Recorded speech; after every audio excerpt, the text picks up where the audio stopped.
So today we're going to be changing the oil on a 2010 5th gen Toyota 4Runner, and this thing has over 200 and I believe 40 or 260,000 miles on this thing, and this is in fantastic shape. It's running really good. There's very little oil leak, just on the valve cover gasket, but other than that, this thing is, you know, almost spotless. So one of the reasons why this thing's been running for so long is because, well, it's regular oil change. You guys would be surprised how long your car will run with regular maintenance and oil change every 3,000 to 5,000 miles. So it doesn't cost very much. If you guys want your engine to run as long as this 4Runner has, change your oil on a regular basis. So today I want to show you guys how to save a bunch of money from going to these quick lube places and just simply doing it yourself.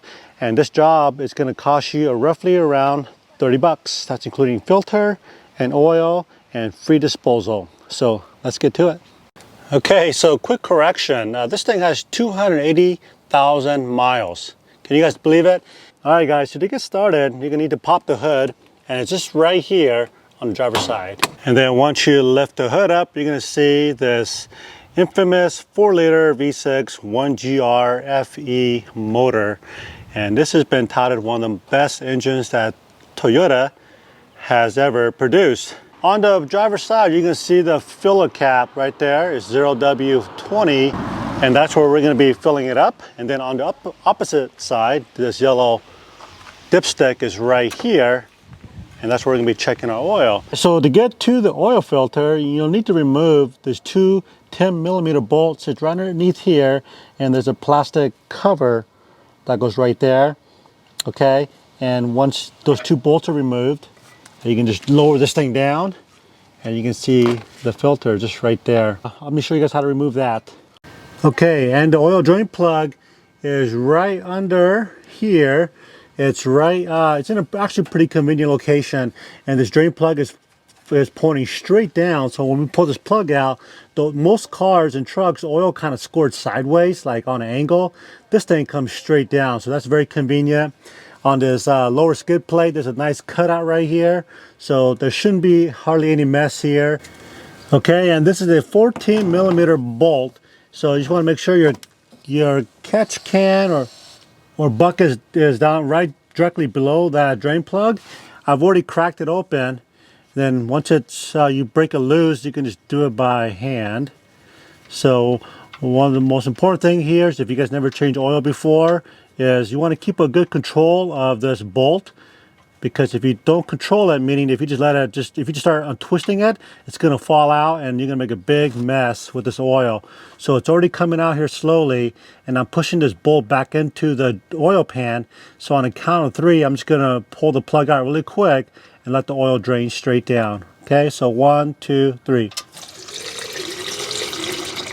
Ooh, there she comes. All right, so we're gonna let this drain out, and then we're gonna go ahead and replace this crest washer on this drain bolt, and we'll be right back. So if you guys watch my other oil changing videos, you guys know, I try to emphasize how important it is to replace these crest washers on the drain plug. And looks like this has been reused, maybe. I don't know, but it's worn out pretty bad.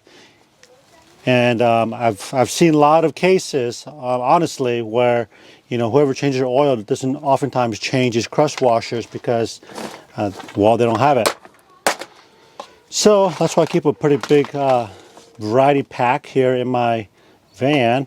And one of the most important thing when you're replacing this crest washer is, one, if you can find the OE one, obviously that's going to be the best. But if you're going to use one of these aftermarket ones, you want to make sure that, I like to use these metal and rubber combo. These are aluminum. This one that came off here was all rubber. It might be plastic actually. So whatever crest washer you choose, you want to make sure that the inner diameter of the washer fits over the thread nice and snug. Okay, so that's not bad. Let's try this rubber one here. Okay, this rubber one feels really good. All right, so once it's all done draining, you can just wipe up the excess oil. Now, this is really important to especially on this one right here. This is a 30 foot-pound torque spec on this bolt. So you want to make sure if you don't have a torque wrench and you want to start doing this at home, I recommend you guys go and buy yourself a torque wrench at Harbor Freight, not Harbor Freight, but at Lowe's or Home Depot. I don't know, maybe Harbor Freight. But when it comes to torque wrenches, I would go get yourself a good one. Because if you over tighten the bolt on here, this is our aluminum oil pan, and you can strip out that bolt on the oil pan really, really easy. Okay, and then once it clicks, you want to stop, and that's it. So with these cartridge filters, there are two different screws. One is for to drain the actual oil out of the filter, so when you take the whole filter off, it doesn't make a mess. That's one of the downside of changing your own oil. It can be very messy. So I'm going to show you guys how to use this little adapter that comes with your oil filter. And if you don't have one, I would recommend getting a new oil filter that comes with this kit right here, with O-rings and this little plastic adapter. Okay, so to knock off the little small screw, you're gonna need just like a long extension and a ratchet. And it fits right in here. And you're just gonna crack it open. And these things should not be on there tight, but this one is on there very, very tight. Holy moly.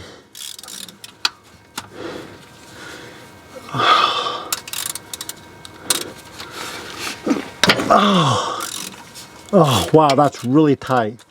Okay, then as you twist off the small one, a little oil might come out, like just a little bit, okay, like that. Okay, that's not a big deal. And then you want to take this plastic filter, this little adapter, and you want to take the side that's got these 3 teeth or claw. You want to shove it in a hole. The hole that we just, the plug that we just undid, and then keep your hands clear away from this hole right here, because once you push it in, it's going to let all the oil out of the filter. So give a little push and there it goes.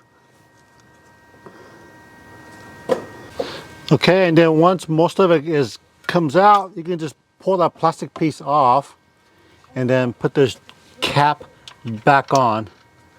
You don't need to tighten it right now. You just need to just twist it back on so that when we take this whole filter out, it'll just all come out in one unit. Now, I'm not really sure if that really saved the hassle, if that really made this oil change easier or better, because it's still messy no matter how you look at it. Okay, so now I've got this special Toyota oil filter adapter socket. It just goes right in here. And then we're gonna take our ratchet and our extension again, and then we're gonna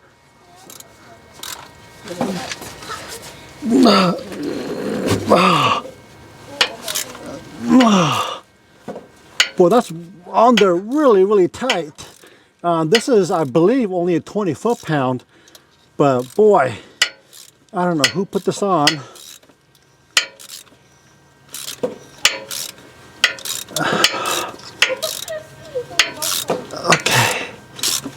Okay, so once it starts to come out really easy, you can just do the rest by hand.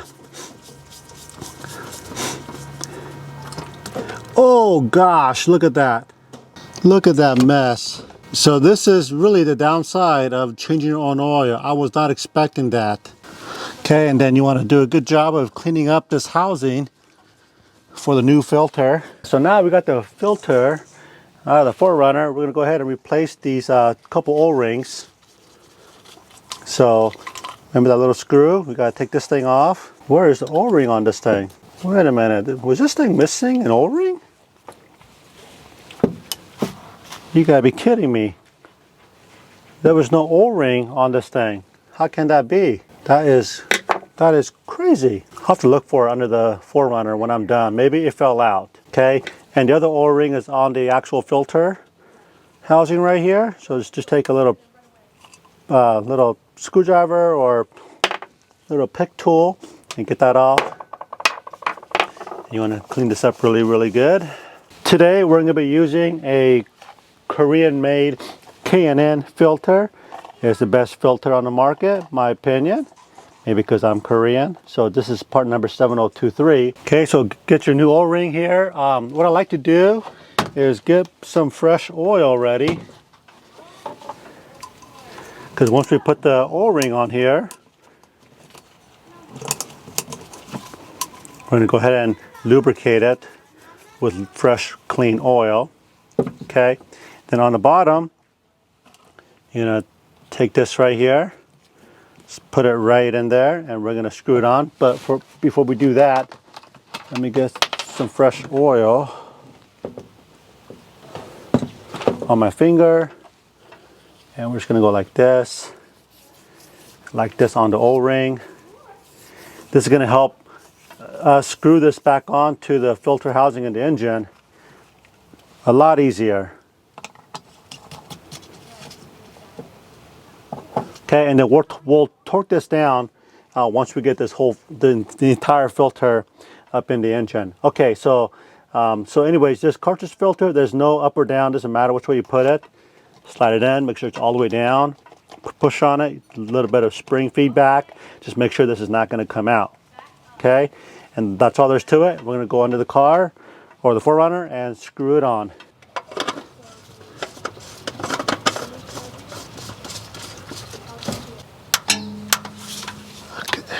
All right, guys, so at this point, we can go ahead and put in our 6.6 quarts of oil, and we're using, again, Costco full synthetic motor oil. So when you're all done, you want to make sure you clean up your filter, your filler cap really good. This was really dirty, so you want to keep all the dirt out of your oil engine much as possible. We let the engine run for about a minute. Now we're going to check the oil, make sure it's the proper level. And it's important to let the engine sit after you run it for a minute so the oil has a chance to get to the very bottom.